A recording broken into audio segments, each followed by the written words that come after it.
What's up, guys? I'm back with more MyTeam F123. We are going to be at Australia this week, and I will go ahead and spoil the last race for you. If you want to go watch it, pause the video now, go watch it. Otherwise, it will be spoiled. Full warning. But now I'm going to spoil it. I won the last race. We are on a high right now. Remember, I DNF'd in the first race, but won last week at Jeddah, or last round at Jeddah. So I feel like we're in a good position here. It feels like we're on the up. It feels like, I don't know, maybe I'll win every race for the rest of the season. It's hard to say. But we're going to give it our absolute best at Australia and see what we can do. Unfortunately, Australia has been a track that historically for me has been kind of tough. Not that I'm familiar with it. I mean, I've raced it quite a few times, whether that's in my team format, in league racing format, but it's a track that I'm decently familiar with, but just I'm not really good at usually. So we'll see how that goes. I gave you that quick little show off of the livery because I love the livery. I think it looks awesome. I've been really enjoying it. Think it looks really good. I think it looks good on track. I think it looks good in replays. I think right there in the showcase it just looked awesome. I mean the colors kind of glinting off the car. Just thought it looked great. You may have also seen we are the number one car right now. I was after some updates, and I'm not controlling updates. I have the updates on automatic. You see me take turn one there very poorly, but we'll get more chances to improve. So, but we're gonna finish this lap, of course. I think it'll be a good banker, even if we could have done faster times. I always think it's good to just get a lap in. And actually, what I've been doing in qualifying is I will go out on a new set of softs immediately, but I'll fuel up for so the out lap, right, and then a hot lap, which I use as my banker, and then a cool down lap to regenerate ERS, and then another hot lap, and then the in lap to come in. So I do 2 laps on that set of soft tires. And usually, of course, that second lap is not going to be some kind of pole lap or anything, but it is a good opportunity for me, just one more opportunity for me to get used to the car, get used to the track, because if I'm practicing, of course, if my practicing is in FP1, FP2, FP3 within my team, I'm very familiar with the car feels like. But a lot of times, what I'll do is maybe do FP1, exit my team, and that was just a horrible corner right there. Could not even see the apex from where I was. But I'll do FP1, FP2, FP3 in my team, and then I will go into time trial and try to calibrate my AI setting, basically by running some laps and then using usually my second or third best lap as the entry that I put in on f1labs.com, which is a great tool, by the way. This is not sponsored. I just use it to calibrate my AI setting. So I use my second or third best time from the time trial session, put that into F1 laps, and generally I find that is pretty good. In this race, I actually used an AI that was a little bit higher than what it told me. I just kind of left it where it was from the last race. I think it was like 83, and my F1 laps time was like 81, 80, something like that. So I left it a little higher, and I do think that the AI is a little faster here in qualifying, but we'll see how that all goes. But then I go back into qualifying and jump right into it. So every once in a while, I'll jump back into this car, and you just sort of the idiosyncrasies of the car sort of jump out at you a little more. Just feels a little bit different taking the turns than maybe it did in an F1 car equal performance within time trial. And I really botched that corner, so I don't even know if I'm going to improve on this lap. I'm certainly going to finish it because this corner here was bad. And you can see me go green there. So I knew that I was going to improve on those last couple corners. And it's not going to be a great improvement, but I'm 16 before I cross the line. And I cross the line and go to P14. So we've got a lot of wood left to chop. I've got at least 1 lap left. And it looks like I only did 1 lap. But I'm going to be P17 going into it. So I'm going to need some massive improvements here if I'm going to qualify anywhere close to where I should be. And remember, I was on pole. I think the last 2 races I've been on pole, so that's kind of where it feels like I belong. You see me go green there, got much better entry and exit on that corner, lose a little bit of time though here. But remember, at the very end of this lap, I'm going to have probably half a second to a second from one corner that I botched on my second lap. So I'm purple here in the first sector, and it's feeling like I have a really good opportunity here to get on pole or get back up where I know I belong. And The car is feeling good. I'm feeling a lot better on this third lap than I did on the first or second laps. I feel like I'm hitting the apexes pretty well, and I'm right along what I had in my last lap, my fastest lap.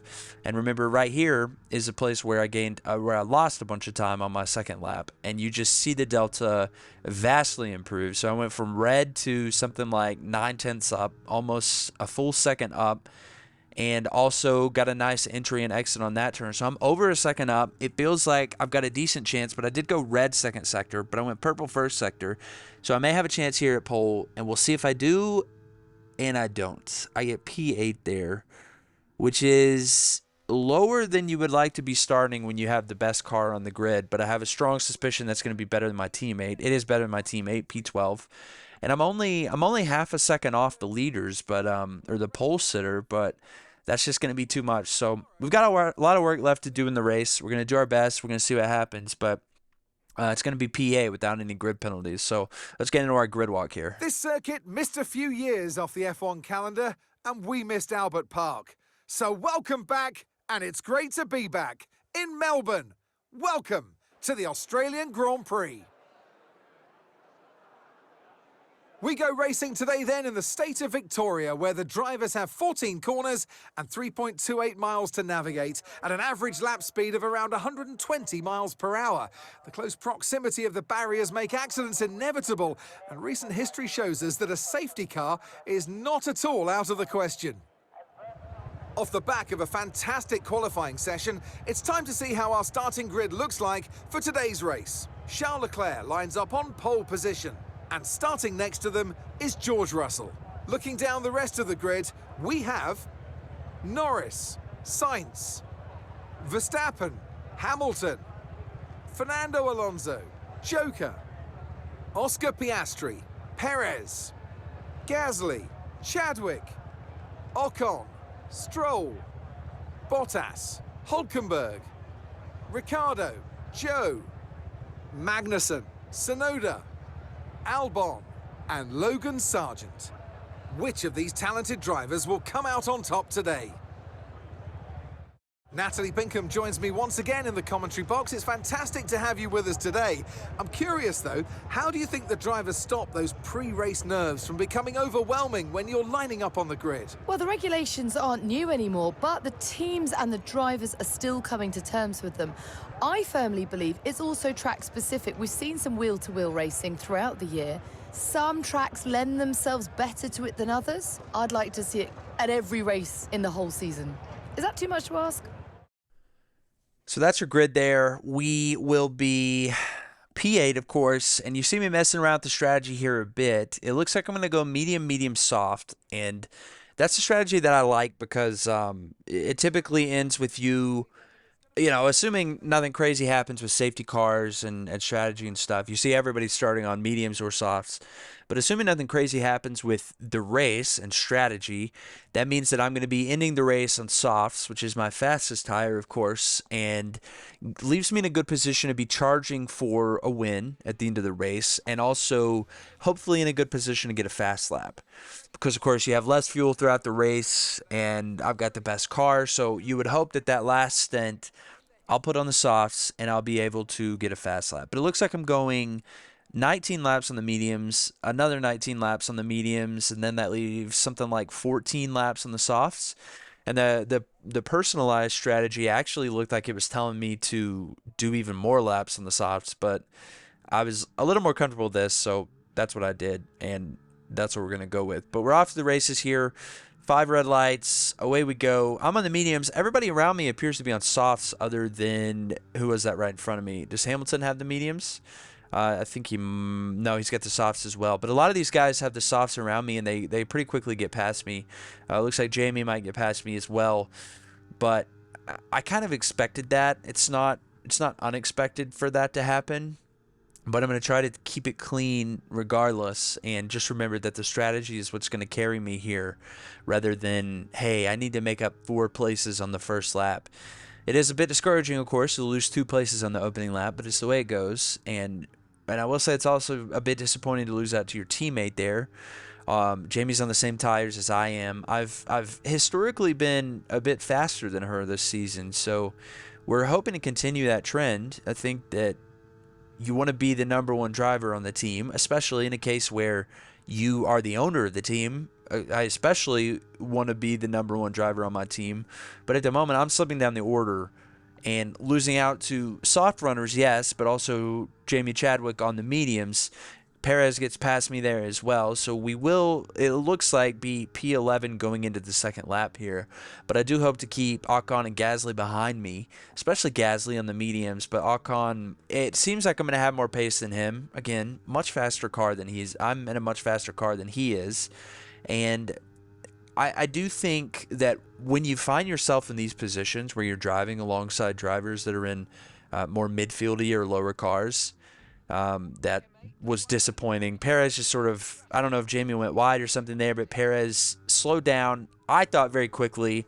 Of course, I should have just been more careful, but I ran into the back of him. I get the wing damage on the second lap, which is not at all what I wanted, and that's going to throw me a bit of a curveball in strategy here, because remember, I wanted to go 19 laps on these tires, and instead I'm going 2 laps on these tires.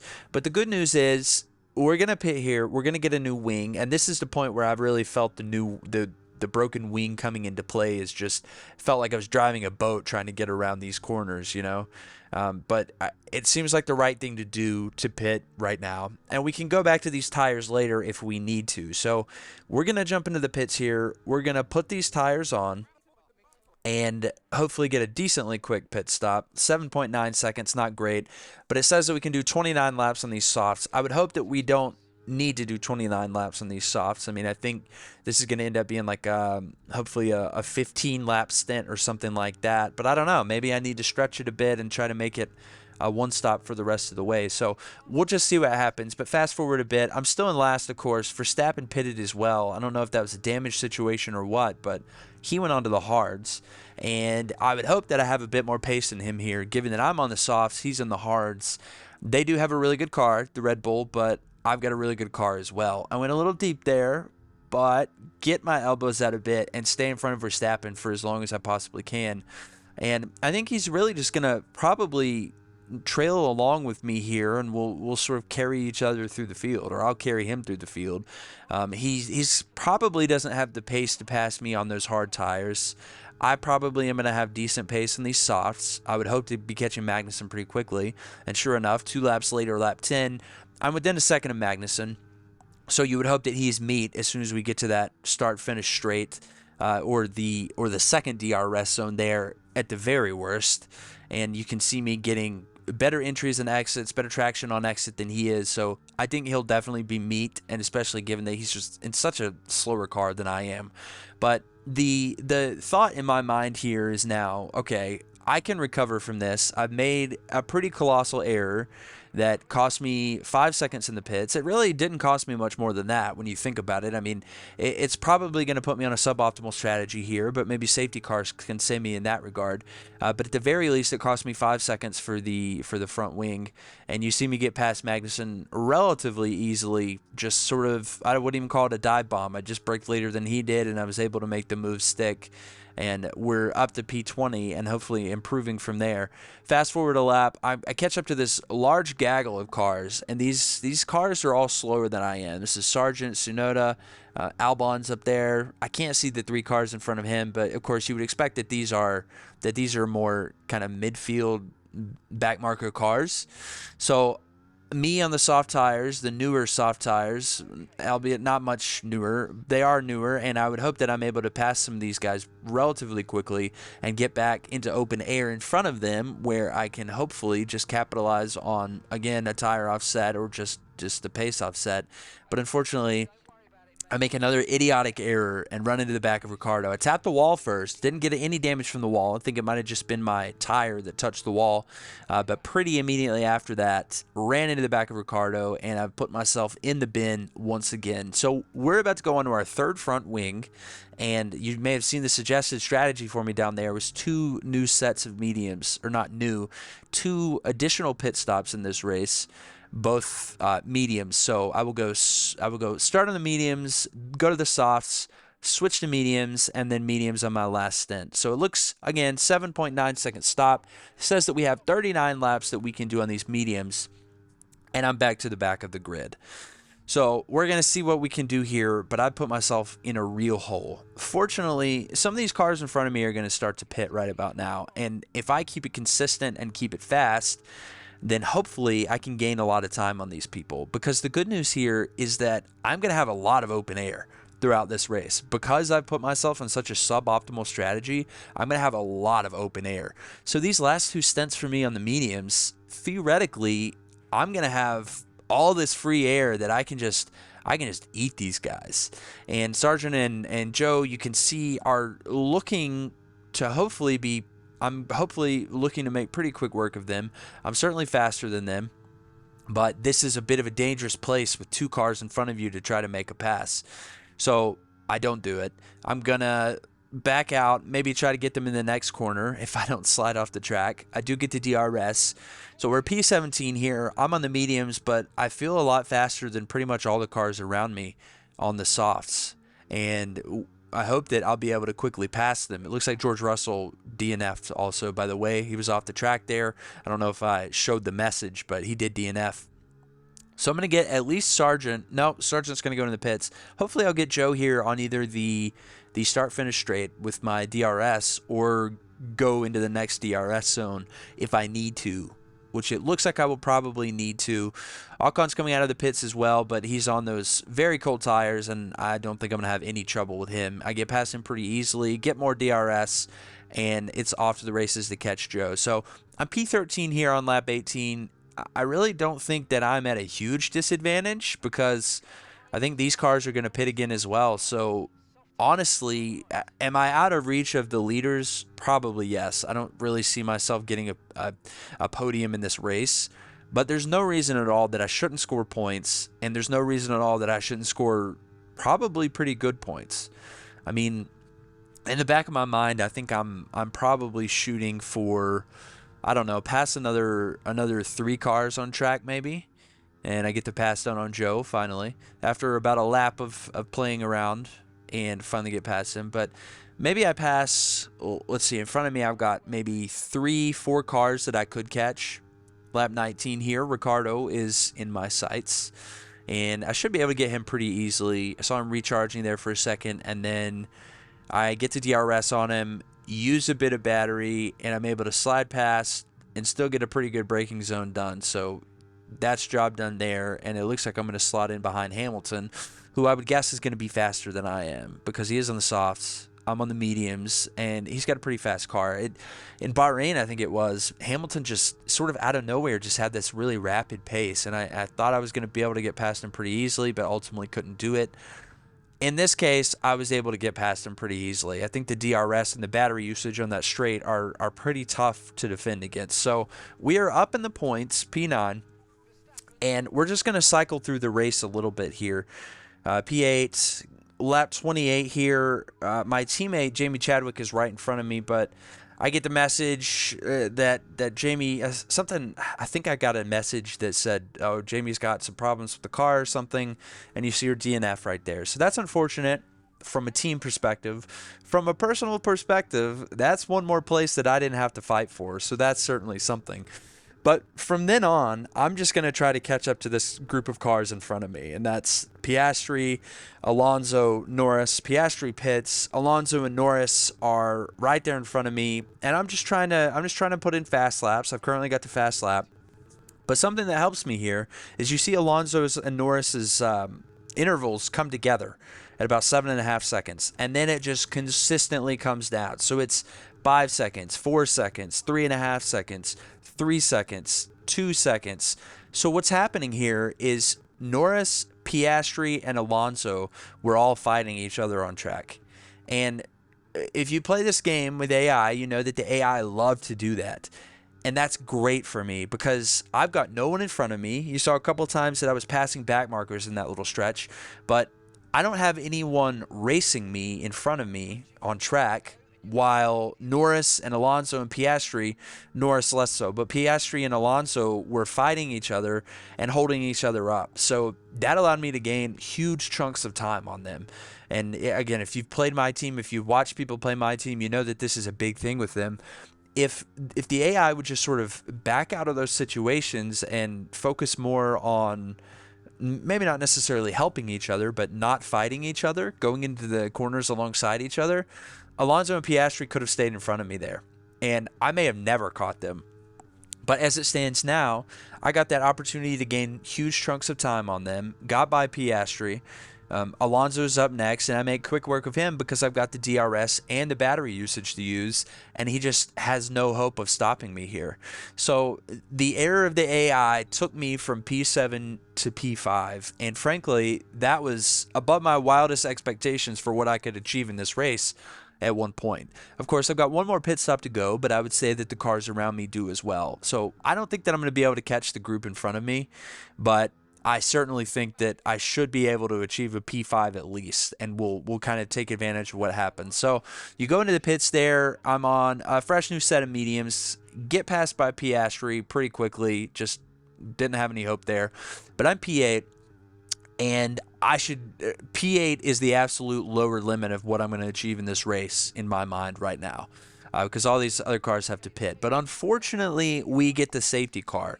And if that had come one lap earlier, or if I had waited one lap to pit, I think I might have been better off. Of course, the leaders are now back in range of me, and I'm not going to pit, by the way, just because I just put on the new mediums. I don't know that softs could last, and I don't know that I have a new set of softs to put on. So it's going to be the mediums that I'm currently on, which had very low wear going into that safety car, and I'm not going to put much wear on them throughout the safety car. So we should be completely fine from a tire perspective, and I would think that the cars around me will be in similar tire situations as well. And I don't think that I'm going to be able to catch the top maybe three, but Piastri, Alonso, Perez, maybe Verstappen, all those guys are in my sights, and I'm going to do everything I can to catch them if I possibly can. But I do think probably without that safety car, I was looking at definitely probably a P5, and it remains to be seen if I will make a P5 happen here, but I'm going to give it a go, and I'm going to see what I can do. I am, of course, closer to the pack, but the pack behind me is closer to me as well, so this could go poorly for me as well. If I make any sort of error here, it might open the door for Gasly to catch up with me, for Stroll to catch up with me. Whereas before the safety car, it was something like an 18-second gap to Hamilton, and I was sitting pretty where I was in P5.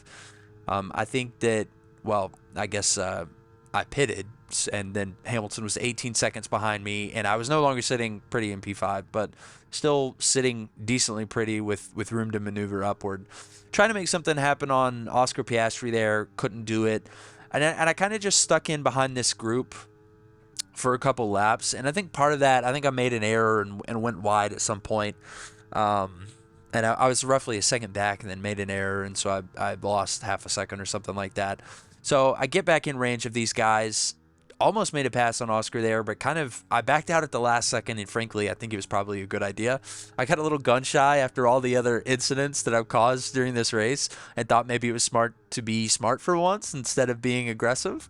And I'm constantly learning that. I'm constantly trying to become a better driver and a smarter driver, and learning better how to deal with the AI and how to race against the AI and how to race against people too. I mean, I'm not perfect by any means, and my AI level is in the low 80s or upper 70s on some tracks. So it's not like I'm the greatest driver in the world, but I do think I'm improving and getting a better idea of what I can do and can't do. Backed out of that as well. And I'm wasting a lot of time with these guys, with Piastri and Verstappen, which I think is just making it harder and harder for me to get the position that I want. You see me with a rear lock up there, cost me a ton of time, and I'm starting to panic a little bit at this point. I'm thinking, can I even get P6? But fortunately, Verstappen and Piastri are fighting each other, and they go side by side into that corner. Verstappen gets a terrible exit. I'm able to pass him, and Piastri is right in front of me, and I'll have DRS, by the way, and he's not going to have any protection in terms of DRS.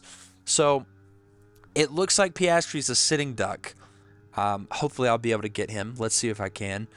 Get the DRS down the main straight. I'm within 0.3 tenths of him going into the second DRS zone. So it's looking like I should get that move done. But the question I think will be, is there enough time to catch up with Alonso? And I did think at the time that there would be enough time, as you see me make a bit of contact with Piastri. That could have gone poorly, but fortunately it didn't because of the ultra strong front wing that you sometimes have on simulation damage. But I thought that I would maybe be able to catch Alonso, but I don't know. He turned the afterburner on those last few laps. I think that was lap 83 or 53, sorry, that I passed Piastri, and I set my sights on Alonso, who's roughly 3 seconds, maybe 3.5 seconds ahead of me, and I thought maybe I could catch him, but ultimately just really couldn't get the move done, and there wasn't a move to make, actually. It's not that I couldn't get the move done, there just wasn't a move to make because he turned the afterburners on. I don't know if it was ERS usage or what, but earlier in this lap, I took a bit of a detour, made a bad at the end of the second DRS zone. I can't remember what turn that is. Maybe 1, 2, 3, turn 3 maybe. I made an error, lost some time, and at that point I said, okay, well, there's no way I'm going to catch this guy. It doesn't matter how much battery I use. It doesn't matter what kind of a lap I put in here. I'm just not going to catch him. And it looks like he's using his battery as well. So Charles Leclerc gets the win, and I'm coming across the line P6, which, given the multiple incidents that I had in this race, I think it's a pretty good outcome. I think it could have been more. It could have been better if I had been in P5 and ready for a pit stop when the safety car hit. I think it could have been better because, again, if I'd waited one lap to pit, or if the safety car had come one lap earlier, I would have pit under safety car, and I would have saved a ton of time. Likely would have been in P5, P6, maybe P7 if both of the cars behind me did not pit under safety car, but I think that they would have. And I would have been in a really good position there. And I think maybe you bunch the field up. Let's say optimistically I was in P5 there, and you bunch the field up. All of a sudden, Leclerc, Sainz, Perez, those guys are right in front of me. And we're all on fresh tires. We're all on new tires. Well, I would assume that they would be on new tires. I'm not completely sure if they pitted or not under safety car. But I certainly would have been on new tires, and I would have been right behind those guys. And assuming that I got a pretty good restart and a good section of a couple laps there, then I would have potentially been in a position to win this race if I had managed everything correctly. So at the end of the day, we're happy with this result. We're happy with these points, and we like this. And you'll see the standings here. I'm up to P4 in the driver standings, but Charles Leclerc is getting quite a lead. I mean, I'm right there with Hamilton and Perez, but we're all going to need a little bit of help to catch Leclerc, and the team is certainly going to need some help. So ultimately, I think it was a pretty good race, good recovery from all these dumb incidents I made, but also it feels like it could have been so much more. So we'll be back with Baku soon.